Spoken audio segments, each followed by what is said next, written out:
Welcome back to another FIFA 21 video on the channel. So yesterday we put up a video for a squad builder. Thank you to anyone that has watched that, I really appreciate it.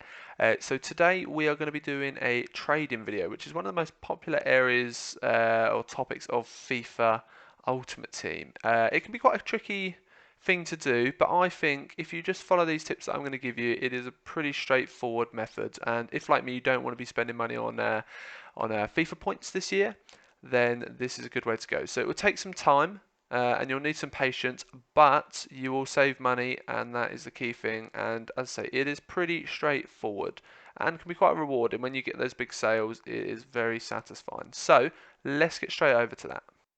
So the biggest essential to this is you're buying low and selling high. So pretty straightforward.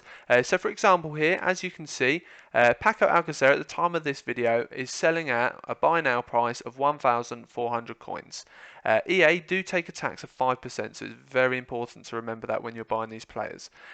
So once you deduct that, if I was to sell an Alcacer for 1,400, I would make 1,330 after I've been taxed by EA. So realistically, you just need to buy an Alcacer or whoever it is for less than that earnings after tax, and then the rest is profit. But I'll show you what I mean with some that I picked up earlier.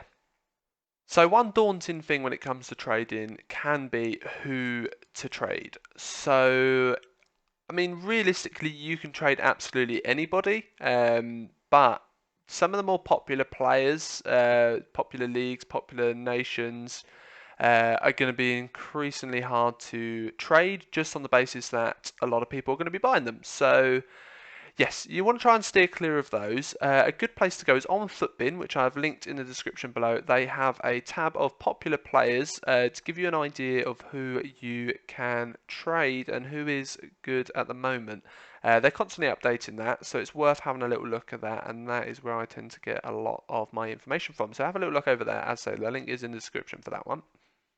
So, quite simply, all we are doing is going into the transfer market, putting the maximum amount we're willing to buy now for. So for this is 1,100 for Paco Alcacer, like mentioned before. And we're just popping the bid price up one at a time, and it constantly refreshes the market. So if you don't do that, you'll just keep getting the same cards if they're sold or not.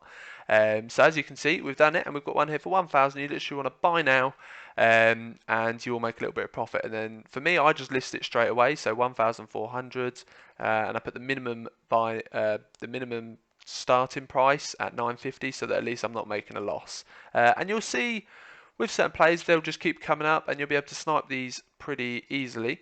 As you can see, I've got one for 900 there, so that will be a nice 400 plus coins profit.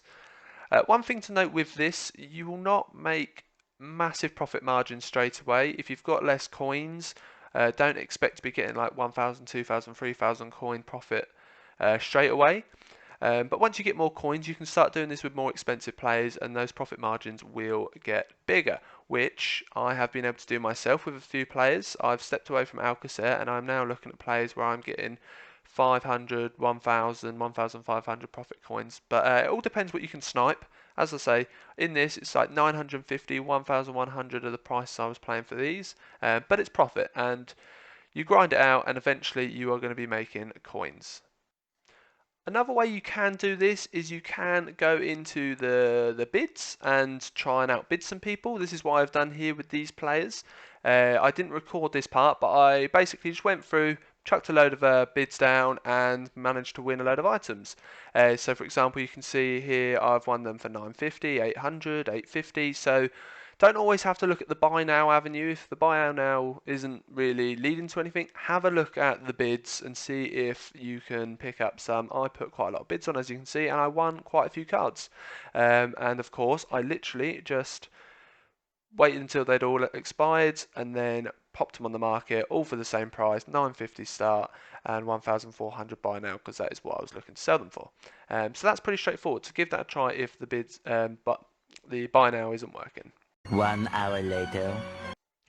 Now, I've let an hour pass because I listed all those players for an hour, and as you can see, I've sold 28 out of 28 items. So, all my Alcazars have sold for 1,400 over the course of that hour. There is, of course, two exceptions, which unfortunately you will see did not sell for the 1,400. However, they did sell for 950, which was the start price, which just means I broke even on them, so I didn't lose any money on them, thankfully. But yeah, I sold all of those and I got some profit. And as you can see in the corner, I'm up to 39,000. We started this video on, I think it was just under that, so I think we made about 10k there in well, not long at all. We wasn't on that market for very long. I did do an Undembele as well and made about 1k profit on that card just to see how good Undembele was. Pretty good card, I will say. But yes, there are plenty of players you'll be able to try this with, so you just need to do your research, have a little look at some players that are popular. Of course, your Jadon Sanchos, they're going to be quite hard to trade because a lot of people are going to be buying Jadon Sancho. And your Rashfords, popular league, popular team, popular nation, it's going to be hard to get. So you just got to bear that in mind when you are looking at these. So I hope this has been helpful for you and that you have been able to follow that. It is pretty straightforward. Like I say, it does take some time, so just bear that in mind. For this, it was quite quick, but of course we weren't making massive profit margins. Some of the bigger players, like Ndombele I did a few more afterwards, and I spent a good maybe half hour on it, and I made another, I think it was another 10k. So I say put some time into it and you'll make that money quite easily. One thing I would recommend you do after you make your first 100k, don't splash it out straight away on players. What I would recommend doing is doing some squad builder challenges. I'll potentially do some videos on that because that is what I'm going to do myself. But do the squad builder challenges and you will get plenty of packs where you'll be able to get some opportunities to get some big players and get some more coins.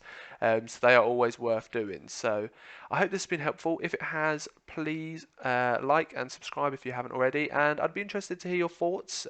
If you'd rather me do a more in-depth version of this, let me know. But hopefully this has been pretty straightforward and I'd love to know if this works for you. So pop it down in the comments below. And yeah, have a lovely day. Peace out.